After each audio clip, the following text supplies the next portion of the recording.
right, Bat Baby. Hi. Oh, that didn't take any time, did it? No, it took no time at all. Took no time at all. Look at you, look at you, look at you. Wookie, wookie, wookie, wookie, wookie. Oh my goodness. Love this girl. Can we have a good look at you? Nice. Oh, see you later. All right. Just changed my hair. Oh, I gotta show you. I have these rat shirts now from the, they're in the store. I designed that rat on a sticky note while I was writing the book.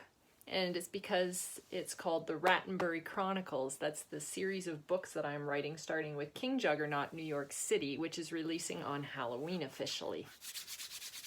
Getting so close. Yeah. So, Bat's asleep on the floor already.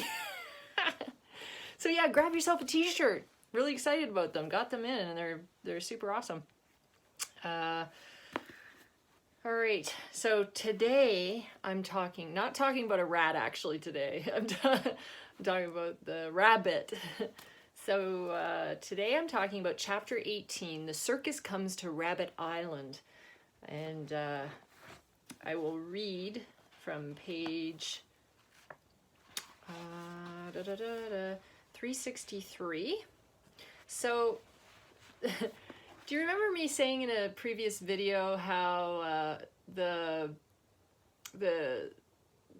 our gang, or the Little Rascals, had it was an episode, I can't remember what the episode's called, but all the animals were on a train and it was just chaos, right? Because people were actually sleeping on the train and donkeys were kicking and chickens were flying and it was just kind of nuts. That inspired some of my, like the livestock on the train, or some of these animals that are going into Rabbit Island. So there's a bunch of animals on the train, and Jackie, he's the blind street entertainer that I introduced in the very first chapter of the book, The Great Stone Lions. Jackie and Albert were in New York. So Jackie's on the train. Katie is the little girl in the wheelchair that I introduced to you several days back. And Whitecap, the little capuchin monkey, is like the little sidekick. So they're all on the train. So that just gives you kind of an idea. "Hi, Jackie," Katie whispered. "Whitecap is under your feet."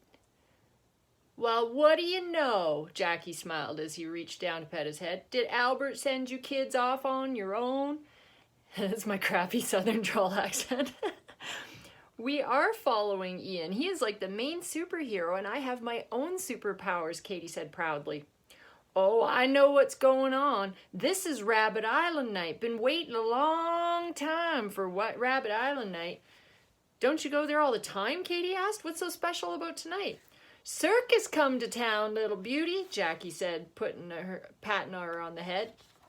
Blink, who is a small tiger, was doing a fantastic job of staying low and quiet. Booza, another little gibbon monkey, already made friends with a teenage girl, and Ollie, who's a very small elephant, on the other hand, was very rambunctious by Ian's seat, and he worked hard to keep her occupied with the bullhook. Now, just so you know, the bullhook, it's a training tool for elephants, but Ollie has since used it as her toy and carries it around with her and stuff, so don't be disturbed by that.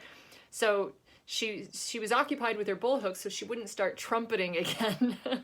The teenage girl and her mother were having quite the little giggle, keeping a watchful eye to make sure the conductor didn't see them.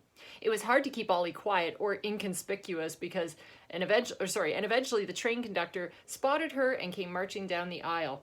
Blink, the little tiger, rose up slowly from her seated position on the floor and took a step toward the conductor. "Whoa there, boy," he said, taking a step back. The mother of the teenage girl chimed in. "These animals need to get to the circus on the island. I assure you they will cause no harm." "How did they even get on the train?" the conductor said, backing off with each step that Blink took forward. "The last I checked, this train doesn't stop until the island, so your best bet is to go back to what you were doing, and the animals will exit the train peacefully when we get there. Of course, you could try to challenge him," she said, pointing to Blink. "You get them off my train as soon as we arrive," the conductor said arrogantly as he backed off completely. "Oh, they're circus animals. They'll remain very well behaved," the mother laughed, and she winked at Katie.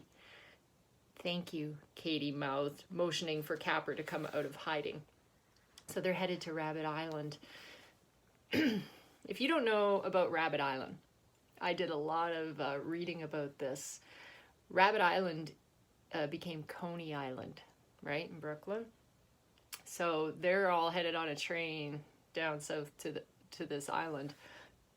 If you read up on it, now it's up for debate, but the popular belief is that the word Coney is a Dutch word. It's like Konigen or something like that. Maybe some of my friends could help me pronounce that. But it means rabbit. And a lot of people believe that that name came from the large wild rabbit population that used to be on the island. But the island was also founded by Dutch settlers, so it kind of makes sense that that Rabbit Island became Coney Island along the way. And it's pretty fascinating if you get a chance to read up on it. It also, there's a very deep history with the Nariok tribe. I'm a big believer that, you know, everybody talks about who the settlers were or who founded such and such, and we forget to go back to the beginning. We call the beginning a certain time in history, but we forget to go back, and you can always go back, and see who owned it before this guy, who owned it before this guy. And a lot of settlers would come in and, like, in some cases, like, offer the head of a tribe a few items in exchange for an entire piece of land, and the whole tribe would have no say in that because the head of the tribe would do that deal. And some of the deals were really bad, like where it's like, I'm going to take a bunch of land from you and I'm going to give you a kettle and a blanket and a gun, which, you know, that's kind of like, the tribes didn't even have guns, right? Like, it was just like that, the kinds of things that were introduced. Well, we could probably talk for 3 days on that stuff and have big debates that go ugly. But just suffice to say that this island was at some point occupied by rabbits. And that's the part that fascinated me, because we could even debate whether the tribe owned it. I like to think that perhaps rabbits owned it. And we do this a lot, where we just march into places and we take out, you know, rainforests, or we take out you know, the animals that were originally there, and we think, well, there's no people on this land, so I guess I can just take it, you know? And it's like, well, maybe it belonged to a couple birds, like, you don't know. So, but throughout this book, you can see why Ian becomes so tortured, because he sees this deep, dark history of every animal he comes across, and so it becomes just really problematic for him. And I've said throughout this whole series, and I will keep proclaiming it from the highest mountain, that if anything is to change in this world, it will be because of children and animals. And I made the lead character, and the title for this book, King Juggernaut, that is the Asian circus elephant, stolen, brought overseas to be in a circus. And I believe that, you know, our leadership is really crappy, and that we forgot how to lead, even within our own communities and our own families. We forgot how to lead, but an elephant never forgets, and that's why I made that the tagline for the King Juggernaut series. I hope that you will grab this book. Hope you'll grab a t-shirt that I sketched myself. I sketched this little rat myself. Actually sketched him on a sticky note, and then just scanned it into my computer and just kind of doctored up the logo. So I did it while writing the book, so I hope that you will grab a t-shirt, grab yourself a book. I ship it anywhere in the world. Tomorrow I will talk about another puzzle piece. Today's puzzle piece was the rabbit. Tomorrow's puzzle piece is another spider named Hunt. So I will talk to you about that, but really we're only a few days out before the official release of this into the world, and my very boring celebration by myself doing Facebook Live, but I know I'm not going to be by myself because my friends will join me there. The only heads up I'll give you is that I live in the country, and we'll see how internet goes, but other than that, I'm not doing a big book signing. I'm not doing any red carpet events or anything, like anybody would want to do that anyway. I figure the people who are with me through this book series can also be with me when I celebrate it on Halloween. Okay. Have a fantastic day. Have a fantastic night. And as always, rock on. Oh, hey, wait, come say hi. Come say bye, baby. B. Come say bye. Come say bye. Come say bye. Yes, it's me and the baby. Look at us. Look at us. Look at us. You like it? You like this over there, right?